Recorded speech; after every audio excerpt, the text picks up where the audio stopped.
তোমার আমি আর কি বলবো, তুমি কি করে বুঝবা যে 1 চিলতে সিঁদুরের মূল্য কত? আমি কি করে বুঝবো 1 সিলটা সিঁদুরের মূল্য কত? এদিকে আয়, বলে দিচ্ছি, আয় এখানে বস।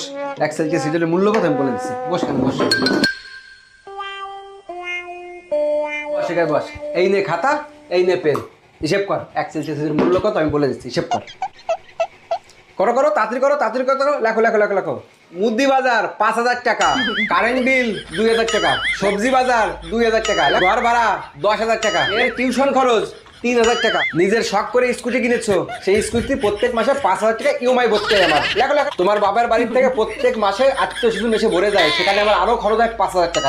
এইগুলোই থাক, আর হিসেব করলাম না, ঠিক আছে? তোমার ময়দা মাখা মেকআপ টেকআপ কিছু বাদ দিলাম, এটা যোগ করো। যোগ করার কথা হয়েছে 32,000। তাহলে বুঝতে পেরেছো, এইটা হচ্ছে 1 সিলটি সিঁদুরের মূল্য।